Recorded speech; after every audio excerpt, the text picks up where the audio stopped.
Hi everyone and a warm welcome to our channel. I hope you are doing well. Studies and preparations are going on. आपके exam के लिए बहुत ही important video है. एक specific query आ रहा था. The pattern was कि sir वो जो 14 मार्क्स का क्वेश्चन आता है, क्वेश्चन नंबर 1 कंपलसरी, उसके अंदर हमें दिक्कत आती है because the information is a lot to process and how what is the strategy, what is the framework, mind framework क्या रहना चाहिए टू अटेम्प्ट दोस क्वेश्चंस, ताकि अननेसेसरी टाइम भी ना लगे और हमारा आंसर भी गलत ना हो. ठीक है, तो उसके बारे में इस वीडियो में हम डिस्कशन करेंगे. टाइम बहुत ही लिमिटेड है, तो लेट्स स्टार्ट द डिस्कशन. इसके साथ साथ मैं आपको 3 सैंपल क्वेश्चंस दिखाऊंगा और उसमें क्या इंफॉर्मेशन दे रखी है, उसको डिकोड कैसे करना है वो हम समझेंगे. Focus is on understanding how to solve rather than doing a lot many questions, क्योंकि क्वेश्चंस बहुत करने से फायदा नहीं है जब तक तरीका समझ में नहीं आएगा. देखो, सबसे पहले अंडरस्टैंड करो, ये जो क्वेश्चन आने के चांसेस होते हैं वो आपका क्वेश्चन नंबर 1 बनता है 14 मार्क्स का कंपलसरी. कभी कभार वो 10 और 4 का भी बना के दे सकते हैं, कभी कभार वो पैटर्न भी चेंज कर सकते हैं. दैट इज ठीक है, वो जो XYZ फैक्टर्स होते हैं ICI के उसको छोड़ दो. बट अगर ये 14 मार्क्स का आया तो उसको कैसे डील करना है. सी, जनरली जो आपका क्वेश्चन बनेगा उसके अंदर आपके पास इंफॉर्मेशन कैसे दे रखी होगी उसको अंडरस्टैंड करते हैं. देखो, the question will be focusing on mainly the calculation of GST payable in cash. GST payable in cash मतलब आपसे वो 2 चीजें निकलवाने वाला है. पहला आउटपुट GST, दूसरा ITC. इन दोनों का जो डिफरेंस बनेगा that will be your net ITC नहीं sorry GST payable in cash, net GST payable in cash.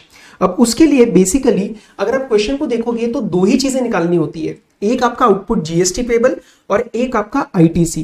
उसमें से जब माइनस कर दोगे तो आपका net GST payable in cash आ जाएगा. ठीक है, points you need to focus upon, these are the points which I have analyzed around 10 to 15 questions. जो मैंने एनालाइज करके ये पॉइंट्स निकाले हैं, यही आपको मेनली ध्यान रखने हैं. सबसे पहले focus on the state of registration. State of registration मतलब जिस यूनिट का हम ये कैलकुलेशन कर रहे हैं वो किस स्टेट के अंदर है, क्योंकि उस स्टेट के हिसाब से इंटर इंट्रा आगे का सब कुछ डिसाइड करना है. ठीक है, उसके बाद generally the question will be asking you with respect to 2 parts.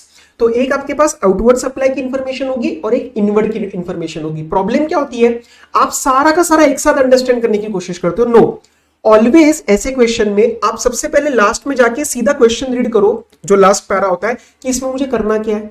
अगर आपको क्लियरली पता है कि भाई मुझे एक तो आउटपुट GST पेबल निकालना है, एक ITC निकालना है और फिर मुझे net GST payable in cash निकालना है, तो क्वेश्चन को अंडरस्टैंड करते वक्त यू शुड नो कि ये इंफॉर्मेशन किस चीज के लिए रेलिवेंट है. अगर आप ITC निकाल रहे हो तो सेल्स और आउटवर्ड सप्लाई की डिटेल को पढ़ो ही मत.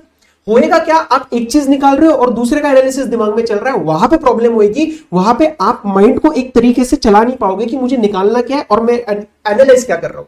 ठीक है, तो अगर आप आउटपुट GST की इंफॉर्मेशन निकाल रहे हो तो you don't focus on the inward supplies. Generally आपके पास 2 इंफॉर्मेशन आने वाली है कि मैंने क्या क्या सप्लाई किया और मेरे परचेजेस क्या थे. अरे परचेजेस मतलब इनवर्ड सप्लाई. बात समझ आ रही है. आउटपुट GST जनरली काफी प्लेन रहेगा, 3 या 4 ट्रांजैक्शन होगी, एक एक्सपोर्ट का ट्रांजैक्शन होगा और एक आपके बाकी इंटर और इंट्रा सप्लाईज होंगे. तो उसके हिसाब से IGST या CGST SGST आपको आउटपुट पे लगाना है.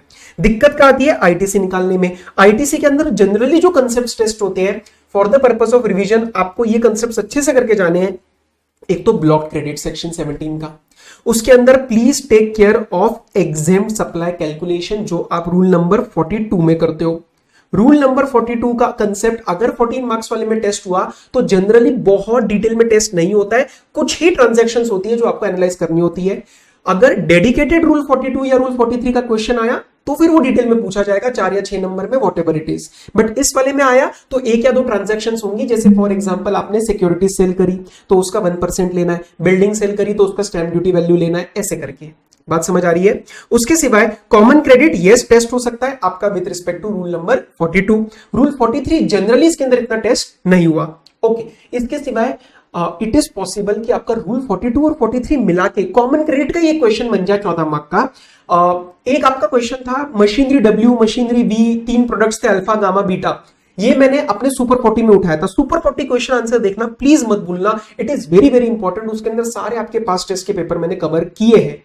तो वो भी क्वेश्चन बन सकता है, लेकिन उसके चांसेस कम है, ऐसे वाले के चांसेस ज्यादा है. इंटर इंट्रा परचेज पे हमेशा ध्यान देना है, क्योंकि जब आप इनपुट टैक्स क्रेडिट लोगे तो CGST SGST लेना है या IGST लेना है. ये आपका गलती नहीं होना चाहिए, नहीं तो आंसर गलत हो जाएगा. इसके सिवाय एग्जेम्पशंस और आरसीएम एफसीएम भी आपका टेस्ट होएगा। कोई चीज एग्जेम्प्ट है तो आगे बात आएगी नहीं कौन पे करेगा, लेकिन अगर कोई चीज एग्जेम्प्ट नहीं है तो एफसीएम या आरसीएम की बात आपको ध्यान रखनी पड़ेगी, क्योंकि मैं जो रहूंगा अगर मैं इनपुट ले रहा हूं और वो आरसीएम के अंदर है तो मुझे पे करना है, मैं कुछ आउटपुट दे रहा हूं और वो आरसीएम के अंदर है तो उसको पे करना है। उसके सिवाय आरसीएम का अगर कोई जीएसटी आया तो उसको आईटीसी से सेट ऑफ मत करना। आप क्या करोगे फिर, आउटपुट जीएसटी माइनस आईटीसी, और फिर एंड में जाके आप आरसीएम का जो टैक्स है वो ऐड करोगे। क्यों? क्योंकि आरसीएम का जो टैक्स होता है वो आपका आउटपुट टैक्स नहीं है, वो आप किसी और का आउटपुट टैक्स पे कर रहे हो, और इसीलिए वो आप इनपुट टैक्स क्रेडिट से नहीं पे कर सकते। क्या बोला मैंने कि आप जो आरसीएम की लायबिलिटी पे करोगे वो आपको कैश में ही पे करनी है, तो ये आपको अलग से ऐड करना पड़ेगा आफ्टर द नेट कैलकुलेशंस। ये भी एक गलती होती है। ओके, इसके सिवाय always check this one thing, जो कि मैंने एक क्वेश्चन में देखा था, मेरे क्लास के बच्चों का टेस्ट था, उसमें उन्होंने गलतियां करी थी। अमाउंट्स आर वेदर इंक्लूसिव और exclusive of GST. Most of the times ये वाला केस रहेगा। कभी कभार आईसीए ने आपके साथ खेल दिया तो छोटा सा लिख देगा इंक्लूसिव, जहां जहां इंक्लूसिव लिखा होगा वहां पे रिवर्स कैलकुलेशन करके वैल्यू लेना पड़ेगा, जीएसटी का पोर्शन अलग लेना पड़ेगा। एक्सक्लूसिव हुआ तो कोई दिक्कत आएगी नहीं, वहां पे तो फिर आपको सीधा मल्टीप्लीकेशन करके रेट लगाना है।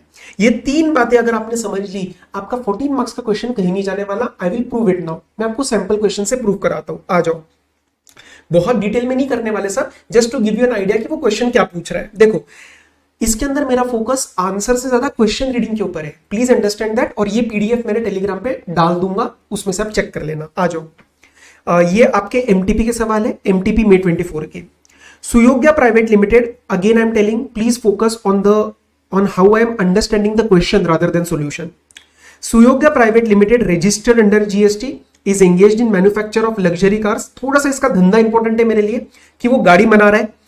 At its factory located in Rajasthan, UP and Gujarat. अब यहाँ पे अभी कुछ मत करना, क्योंकि मेरे को आंसर पक्की बात एक ना एक स्टेट के बारे में पूछा जाएगा। The company has obtained registration in each of the states. Company reports the following details with respect to factory located in Gujarat. ये मेरे लिए रेलिवेंट हो गया। अब राजस्थान और ये सब मेरे को देखना ही नहीं है, यूपी वगैरह, मेरे को गुजरात के रिस्पेक्ट में आंसर निकालना है। अब देखो इन्होंने क्या दिया, रिसीट्स और पेमेंट। रिसीट के रिस्पेक्ट में क्या होगा, आउटपुट टैक्स पेबल। पेमेंट्स मतलब ये मेरे इनवर्ट सप्लाईज है, इसके बारे में क्या आएगा, मेरा इनपुट टैक्स क्रेडिट। नेट मेरा क्या आएगा, नेट जीएसटी पेबल, ठीक है, इन कैश। अब अभी इसका एनालिसिस अभी मत करो, इसका एनालिसिस अभी मत करो। All above amounts are exclusive. Very good. ये मेरे लिए बहुत अच्छी बात है, exclusive of taxes. However, applicable taxes have been paid by the company. मतलब above amounts जो है वो जीएसटी के बिना, लेकिन पेमेंट मैंने जीएसटी के साथ करी है। एडिशनल इंफॉर्मेशन जो दिए वो आपको सारे के सारे ऊपर वाले आइटम्स के रिस्पेक्ट में दिए, इसको भी अभी मैं पढ़ो। सीधा इस पे आ जाओ कि मुझे निकालना क्या है। Opening balance of ITC is given 50,000, 26,000 and 35,000। ठीक है जी, ओपनिंग बैलेंस ऐड कर लेंगे। Compute the ITC available with Suyogya Private Limited for given tax period and net GST payable from e-cash ledger. क्या निकालना है, ITC और e-cash ledger। तो जो आपका आउटपुट जीएसटी है वो वर्किंग नोट में चला जाएगा। मेन आंसर में आउटपुट जीएसटी मत दिखाना। अच्छा सर, क्या मुझे ऐसा करना है कि ऊपर जगह छोड़नी है फिर मैं नीचे वर्किंग नोट बनाऊं? नहीं, आप एक साथ भी कर सकते हो, मैंने देखा आंसर शीट्स में कोई प्रॉब्लम नहीं आता। ठीक है, ओके। उसके सिवाय सर जीएसटी के रेट हमेशा ध्यान देना कि 9%, 9%, 18%। जनरली ऐसे क्वेश्चंस के अंदर वो आपको इनवर्ड और आउटवर्ड के रेट अलग अलग नहीं देंगे। Necessary conditions for ITC has been given, have been fulfilled. Assumptions जहां चाहिए वो ले लेना। अब क्या करना है, सुनो। अब आपको सिंपल से एक बात करनी है। अब आपके पास जो एडजस्टमेंट्स है उसको करने के दो तरीके हैं। या तो पहले पेमेंट देखो और उसके बारे में एडजस्टमेंट देखो, नहीं तो फिर आप एडजस्टमेंट रीड करके पहले ऊपर यहाँ पे स्टार मार्क कर दो कि भैया इसके बारे में एडजस्टमेंट कुछ नीचे दिया हुआ है, ये मेरा तरीका था। You can follow either of that. Okay, चलो let's start with the ITC. पहले ITC निकाल लेते हैं and then we will go for the output GST. Okay, मेरे को कोई डिटेल कैलकुलेशंस नहीं करने, मैं सिर्फ इसके अंदर आपके साथ एडजस्टमेंट डिस्कस कर रहा हूं। रॉ मटेरियल लिया है मैंने 4.5 लाख रुपीस का। क्या दिया है देखो, raw material worth 50,000 were purchase from a composition dealer located in Gujarat. Composition वाला मुझे टैक्स नहीं लगा सकता, तो 50,000 के ऊपर मुझे जीएसटी का इनपुट टैक्स रेट नहीं मिलने वाला, क्योंकि टैक्स इनवॉइस आने ही नहीं वाला है। प्लीज नोट दैट, ठीक है। Remaining raw material was procured from various registered vendors located in Maharashtra. मैं गुजरात में हूं, लोग देने वाले महाराष्ट्र में, तो क्रेडिट किसका मिलेगा, आईजीएसटी का। ठीक है, ऐसी छोटी छोटी चीजें आपको ध्यान देनी है। कैलकुलेशंस में अभी नहीं कर रहा, मेरा फोकस है आपको क्वेश्चन अंडरस्टैंडिंग पे। Rent has been paid for the factory building located in Gujarat to its owner registered in Gujarat. तो सब कुछ गुजरात के अंदर ही है, मैं भी गुजरात के अंदर हूं, तो रेंट के ऊपर क्या लगेगा, सीजीएसटी, एसजीएसटी, और उसका मैं क्रेडिट ले लूंगा। General insurance services have been received from Deep insurance company limited registered in Gujarat. CGST और एसजीएसटी, सीजीएसटी और एसजीएसटी। अब एक काम करते, जरा ऊपर वो भी देख लेते कि एडजस्टमेंट क्या क्या है। रॉ मटेरियल मेरा हो गया है कंप्लीट, कंज्यूमेबल्स अभी इसके बारे में कोई एडजस्टमेंट नहीं है। General insurance of cars manufacture. अब यहाँ पे आपका एक डाउट आएगा कि सर ये ब्लॉक तो नहीं है, क्योंकि हमने तो 17.5 में ब्लॉक पढ़ा था। जनरल इंश्योरेंस का ब्लॉकिंग कब रहता है? जब मेरा धंधा, मेरा आउटपुट वो वाला ना हो। अब ये कंपनी क्या कर रही है? ये कंपनी तो खुद ही मैन्युफैक्चर करती है। तो अगर मैं मैन्युफैक्चर करता हूं और मैं इनपुट्स के रिस्पेक्ट में जनरल इंश्योरेंस करवा रहा हूं, यहां पे मोटर व्हीकल्स पे मेरा जीएसटी ब्लॉक नहीं है। This is one of the exceptions. तो इसका आईटीसी ब्लॉक नहीं मिलेगा, ब्लॉक नहीं होगा और आईटीसी मुझे मिल जाएगा। अगर ये नॉर्मल कंपनी होती, लेट्स से मैन्युफैक्चरिंग वगैरह में किसी और प्रोडक्ट के, तो यहाँ पे उसका जीएसटी ब्लॉक हो जाता। ठीक है, अब आगे देखते हैं सिक्योरिटी वर्क्स कॉन्ट्रैक्ट, इसके बारे में देखते हैं कुछ एडजस्टमेंट्स है क्या। यहां तक हो गया, जनरल इंश्योरेंस हो गया, रेंट वाली बात हो गई है, यहाँ पे कोई डाउट नहीं है। Payment for security services provided by way of supply of security personnel for tax period has been made to ABC limited, a company located in Gujarat and not registered under GST। अब sir यहाँ पे security वाले में आपको याद होगा कि एक आरसीएम का कंसेप्ट आता है, लेकिन आरसीएम का कंसेप्ट कब आता है? When the supplier is a other than body corporate। लेकिन इस केस में तो बॉडी कॉर्पोरेट है। देखो पेमेंट किसको करी है? ABC limited. लिमिटेड एक कंपनी है, मतलब वो बॉडी कॉर्पोरेट है, लेकिन वो रजिस्टर्ड ही नहीं है जीएसटी में। तो अगर जीएसटी में वो रजिस्टर्ड नहीं है और फॉरवर्ड चार्ज मैकेनिज्म लगने वाला है, but it is not registered in GST, तो वो मुझे कोई टैक्स लगाएगा नहीं। एफसीएम के अंदर मेरे को आईटीसी कब मिलेगा? वो नॉर्मल सप्लायर है, बॉडी कॉर्पोरेट है, लेकिन अगर वो जीएसटी के अंदर रजिस्टर्ड ही नहीं है तो मुझे टैक्स इनवॉइस कैसे देगा? जीएसटी थोड़ी ना चार्ज करेगा, तो मुझे इसका कहीं पे भी कोई आईटीसी नहीं मिलेगा। वर्क्स कॉन्ट्रैक्ट सर्विसेज, अब देखो यहाँ पे डब्ल्यूसीएस है 1.6 लाख का, उसका एडजस्टमेंट देखो। WCS availed from Nirma Builders Gujarat have been used by the company for construction of foundation on which machinery to be used in production process is to be mounted permanently। अब जिसने पढ़ा है उसने पढ़ा है, यहाँ पे कोई तुक्का नहीं लग सकता। ऐसा अगर कोई भी आप फाउंडेशन बनाते हो जिसके ऊपर मशीनरी लगाने वाली है और वो परमानेंटली माउंट होने वाली मशीनरी, तो उसको भी एलिजिबल प्लांट मशीनरी माना जाता है और उसके ऊपर का क्रेडिट मिलता है, तो इसका आईटीसी आपको मिल जाएगा। Bank charges are towards various services availed by the company during a month with regard to its current account maintained with best bank Gujarat मतलब CGST SGST. Bank issued a consolidated tax invoice for all the services at the end of the month containing the details of tax। तो उसके पास document आ गया है, गुजरात की है, तो CGST SGST लग जाएगा, कोई दिक्कत नहीं है। Audit fee is paid to a firm of chartered accountants registered in Tamil Nadu with aggregate turnover of 6 crores for conducting stat audit of the company in the preceding financial year. आगे information देखो, the firm raises an e invoice without IRN for the said services. Very very very very important. Supplier ने मुझे invoice दिया है, invoice में 64 digit का invoice reference number होना जरूरी है। अगर इनवॉइस रेफरेंस नंबर नहीं हुआ तो वो ई इनवॉइस वैलिड नहीं माना जाता, और अगर कोई चीज वैलिड ही नहीं है इसका मतलब वो मेरे पास वैलिड डॉक्यूमेंट नहीं है। Without valid document can I take ITC? लगाओ सेक्शन नंबर 16, लगाओ section number 16। Without valid document क्या मुझे आईटीसी मिल सकता है? Answer is no. तो इसका मुझे आईटीसी नहीं मिलेगा। ये बहुत ही बेहद इंपॉर्टेंट पॉइंट था। Services provided to Gujarat government administration are under health training program. कौन सी सर्विसेज है भैया? ये वाली कोई सर्विसेज है, बट ये मेरा आउटपुट से रिलेटेड है, तो इसको 2 मिनट के लिए छोड़ देते हैं। बस बाकी क्या, ओपनिंग बैलेंस दिया। अब इसका जो मैंने आपको बोला येस नो उसका आईटीसी ले लेना। ओपनिंग बैलेंस ले लिया पहले as it is, total raw material ले लिया। अब देखो 50,000 क्यों कट किया यहाँ पे? ये कॉम्पोजिशन वाला था, ठीक है। रेंट पेड का नॉर्मल ले लिया, कंज्यूमेबल्स का नॉर्मल ले लिया, सिक्योरिटी सर्विसेज नहीं लिया, क्यों? क्योंकि वो रजिस्टर्ड ही नहीं है जीएसटी में। जनरल इंश्योरेंस का मिल गया, why? Because I am manufacturing the cars. WCS का भी मुझे इसके अंदर मिल जाएगा। ऑडिट फी का नहीं मिला, क्यों? बिकॉज इसके अंदर IRN नहीं था, इनवॉइस का केस था। बैंक चार्जेस का नॉर्मल सीजीएसटी एसजीएसटी, क्योंकि बैंक गुजरात में। और अच्छा एक और चीज देख लेते हैं, कौन सा रह गया? Membership of automobile association registered in the state of Gujarat. Please understand, आपको लग सकता है कि सर ये ब्लॉक्ड है, ब्लॉक नहीं है। ये कोई क्लब या जिम मेंबरशिप नहीं है। मैं एक मैन्युफैक्चरर हूं और एक ऑटोमोबाइल मैन्युफैक्चरर की मैंने, ऑटोमोबाइल एसोसिएशन की मैंने एक मेंबरशिप ली है, तो इसका भी मुझे जीएसटी का आईटीसी मिल जाएगा, ठीक है। ये गुजरात में तो सीजीएसटी एसजीएसटी रहेगा। बैंक चार्जेस, ऑडिट फी, बाकी सब कवर हो गया। तो पेपर में क्या करना है, जो भी एडजस्टमेंट्स दे रखी है उसका यहाँ पे स्टार मार्क लगा देना। लेकिन फिर जब चलोगे आईटीसी लेते हुए इनवर्ट सप्लाईज के ऊपर, तो आप यहां से स्टार्ट करना, एडजस्टमेंट से नहीं। मेरे को तो भी क्वेश्चन डिस्कस करना था, इसलिए मैंने एडजस्टमेंट से कराया। तो ये फिर ये ऐसे टिक करते रहना कि भैया हम नीचे नीचे जाते जाए। टिक मत करना, क्वेश्चन पेपर पे कुछ लिखने की जरूरत नहीं है, छोटा सा डॉट मार सकते हो एडजस्टमेंट से रिलेटेड। ठीक है, अब आउटवर्ड सप्लाई पे आ जाओ। सेल्स इन गुजरात के ऊपर क्या लगाना है? सीजीएसटी एसजीएसटी 14 लाख के ऊपर 9%। Sales in states other than Gujarat 6 lakh के ऊपर आईजीएसटी लगा देना। एक्सपोर्ट अंडर एलयूटी, इसके ऊपर कुछ भी नहीं लगेगा क्योंकि एलयूटी बॉन्ड के अंदर जा रहा हो तो आईजीएसटी का पेमेंट नहीं कर रहा।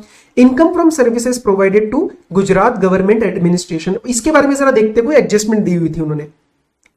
Services provided to Gujarat government are under health training program, 51% is borne by Gujarat government. Exemptions को लिंक करो, 75% होता तो एग्जेम्प्ट हो जाता, 51% इसलिए एग्जेम्प्ट नहीं है, तो इसके अंदर सीजीएसटी एसजीएसटी लग जाएगा क्योंकि गुजरात की ही पार्टी है। तो देख लो इसमें क्या किया, पहले आईटीसी निकाला, उसके बाद नेट जीएसटी के लिए क्या क्या दिया, देखो इंट्रा के ऊपर सीजीएसटी एसजीएसटी, इंटरस्टेट सेल के ऊपर आईजीएसटी, एक्सपोर्ट्स के ऊपर कुछ भी नहीं क्योंकि एलयूटी बॉन्ड के अंदर गया हूं, और इसके ऊपर क्या है सीजीएसटी एसजीएसटी। अगर ये 76 75 या 75 के ऊपर होता तो मेरा यहां पे कुछ भी नहीं आता। नेट आ गया आउटपुट टैक्स लायबिलिटी, माइनस किया आईटीसी, एंड फिर आपका net GST payable in cash. Generally यहां पे जो आईटीसी की सेटिंग ऑफ होती है कि सीजीएसटी मतलब आईजीएसटी पहले आईजीएसटी में से, वो आपको थोड़ा सा ध्यान रखना पड़ेगा, रूल्स ध्यान रखने पड़ेंगे, बट बहुत डिटेल में टेस्टेबल नहीं होते। जनरली यहाँ पे जो आईटीसी रहेगा वो टोटल में से कम ही रहेगा। अगर यही होता सपोज आईजीएसटी यहाँ पे 5 लाख, फिर वो परम्यूटेशन कॉम्बिनेशन बन जाते, क्यों? क्योंकि 4,05,000 सेट ऑफ होने के बाद 95,000 सीजीएसटी और एसजीएसटी किसी में से भी सेट ऑफ हो सकता है, पर जनरली ऐसे वाले आंसर वो देंगे नहीं आपको, ऐसे वाले सवाल आपको देंगे नहीं। ठीक है, अच्छा अब सर एक क्वेरी आता है कि हम नोट्स कितने डिटेल में लिखें। नोट्स आपको बहुत डिटेल में लिखने की जरूरत नहीं है, मैं क्यों बता रहा हूं, ये तो परफेक्ट आंसर है, ये तो आईसीआई का आंसर है। इतना सारा आप पेपर में लिखोगे तो आपको 40 मिनट लग जाएंगे एक ही क्वेश्चन करने में, उतना तो हम अफोर्ड कर नहीं सकते। उसके सिवाय मैं आपके लिए एक वीडियो बनाने वाला हूं जो आपके यूट्यूब चैनल पे जब आप ये देख रहे हो मोस्ट प्रोबेबली अपलोड हो भी गया होगा शायद। मैंने उसके अंदर एक बच्चे की आंसर शीट एनालाइज की है, 2 या 3 सवाल एनालाइज किए, और उसमें आप देखोगे नोट्स बहुत ही टू द पॉइंट और कंसाइज लिखे गए। सेक्शन गलत कोट मत करना, सेक्शन नहीं कोट करा तब भी चलेगा, बच्चे को आंसर मिले हैं, बच्चे को आंसर मिले हैं। ठीक है, तो आप बहुत डिटेल में नहीं जाओगे तब भी चल जाएगा। अच्छा सर हम यहीं पे नोट नहीं क्या लिख सकते, कंसाइज सा लिख सकते हो, कोई दिक्कत नहीं है। इन्होंने नोट 2 नोट 3 करके नीचे दिया है, आप वैसे भी लिख सकते हो। ठीक है, तो any format is okay, the main point is examiner को समझ आना चाहिए कि आप कर क्या रहे हो। चलो मैं आपको दूसरा क्वेश्चन भी दिखा दूं एक बार, देखो गहना limited of Jodhpur Rajasthan is a registered manufacturer of cosmetic products. अब मेरा ध्यान किस पे गया, राजस्थान। सिटी पे ध्यान नहीं देना है, स्टेट पे ध्यान देना है, जोधपुर पे ध्यान नहीं देना, राजस्थान पे देना है। क्या दिया देखो, बेसिक इंफॉर्मेशन ऑडिट कर रहा हूं मैं अभी, outward supplies, okay, inward supplies मतलब एक्सपेंसेस, सीधा नीचे आ जाओ, अज्यूम कंडीशंस, आईटीसी निकालना है और नेट जीएसटी पेबल। बताओ सेम क्वेश्चन आ गया ना, ये आपके एमटीपी का सवाल है, ये आपके एमटीपी में 24 के एग्जांपल्स है। ठीक है, जो क्वेश्चन बना है आपका डिस्क्रिप्टिव का, तो इसके अंदर भी क्या करना है, इनवर्ड सप्लाईज के आईटीसी निकालने बस, और कुछ भी नहीं। तो कर ले इसको भी फटाफट डिस्कस, आ जाओ। एडजस्टमेंट्स कुछ दे रखी है क्या, एडजस्टमेंट्स इसमें कुछ खास है भी नहीं है, तो बहुत ही सिंपल सवाल है। Raw material purchase from registered supplier located इन राजस्थान, तो इस पे क्या ध्यान देना है, रजिस्टर्ड और राजस्थान। रजिस्टर्ड मतलब जीएसटी लगा है, राजस्थान मतलब सीजीएसटी एसजीएसटी। अनरजिस्टर्ड पढ़ो ही मत, आगे क्रेडिट मिलने नहीं वाला। Raw material purchase from Punjab from registered, registered और पंजाब मतलब आईजीएसटी, क्योंकि मैं राजस्थान का हूं। Integrated tax paid on raw material imported from US, क्या आईजीएसटी का क्रेडिट मिलेगा, हाँ भाई मिलेगा, इंपोर्टेड का आईजीएसटी का क्रेडिट आपको मिलेगा। Consumables purchase from registered supplier इन राजस्थान, तो सीजीएसटी एसजीएसटी इंक्लूडिंग डीजल जिसके ऊपर एक्साइज वैट पे किया 31,250 का, तो इसमें से क्या करना है, 156,250 में से 31,250 आपको माइनस करना है, और इसके ऊपर आपको सीजीएसटी एसजीएसटी लगाना है। क्यों, क्योंकि बेटा जी ये नॉन टैक्सेबल सप्लाई है।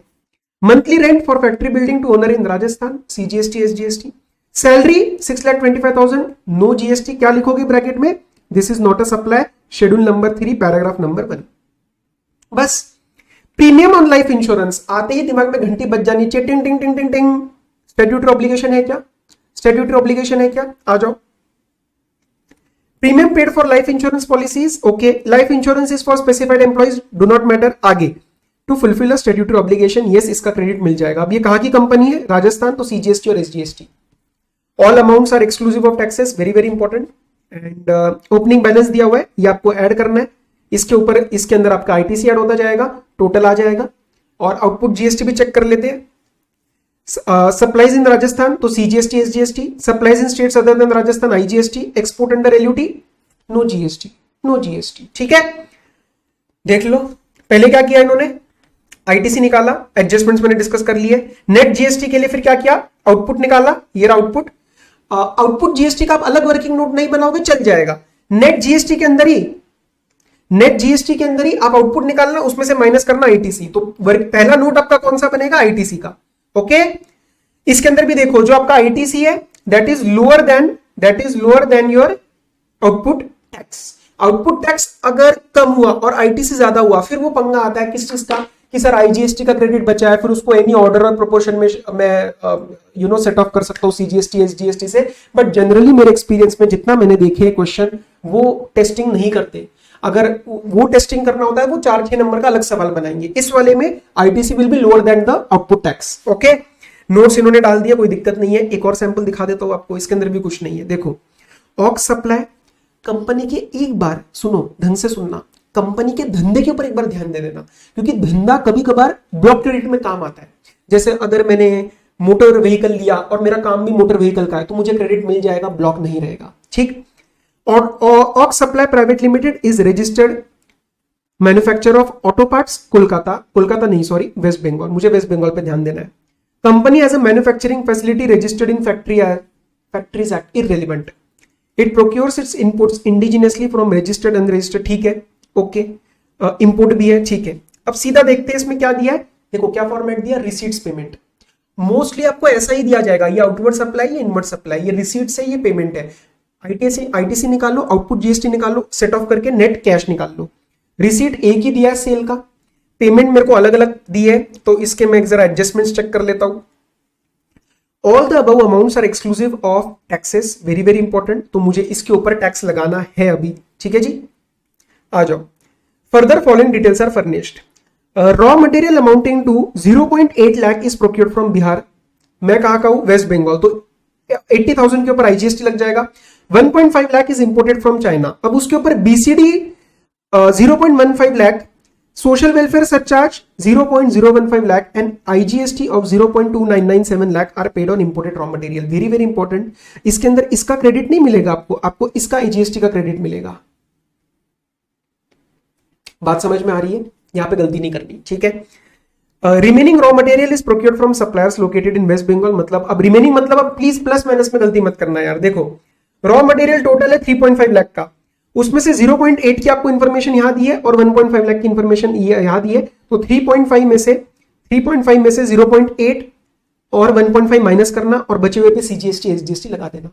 अब उसमें से raw material of 30,000 is procured from unregistered, तो 30,000 माइनस करना, बचे हुए पे सीजीएसटी एसजीएसटी लगा देना। Okay, further raw material worth 0.05 lakh purchase from registered supplier located in west Bengal has been destroyed due to seepage problem in factory. एक काम करें क्या, इसको निकाल ही लूं मैं, ये नहीं तो आप कंफ्यूज हो जाओगे। देखो 3.5 लाख का टोटल था, 3,50,000, 80,000 का बिहार से था, तो इसको हटा देते पहले, उसकी इंफॉर्मेशन मेरे को अलग दी है। 1.5 लाख का इट वॉज इंपोर्ट, तो वो भी मैं माइनस कर दिया। कितना बचा, 1,20,000। 1,20,000 में से 30,000 जो था वो अनरजिस्टर्ड में से था, तो from registered in west Bengal कितना आया, 90,000। लेकिन 90,000 में से 5,000 खराब हो चुका है, तो -5,000 और 85,000 पे 9% मतलब 7650 का आपका क्रेडिट आ रहा होगा। ये देखो 7650, as simple as that, you just have to read the question properly, panic नहीं मारना है। चलो, consumables are procured from registered supplier in Kolkata and include diesel worth 0.25 lakh, तो 25,000 माइनस कर देना, इसके ऊपर जीएसटी नहीं लगेगा, बचे हुए के ऊपर आईजीएसटी क्योंकि कोलकाता से था। Transportation charges of 60,000 paid to GTA in Kolkata and 10,000 to horse pulled carts. Horse pulled carts के ऊपर कहीं पे भी कोई भी जीएसटी का इंप्लीकेशन नहीं आएगा। क्यों? क्योंकि transportation of goods by road is exempt except GT, और जीटी के ऊपर क्या लग जाएगा, आरसीएम लगा देना, तो 60,000 का 2.5% आपका आ जाएगा, सीजीएसटी 1500 और 1500 एसजीएसटी।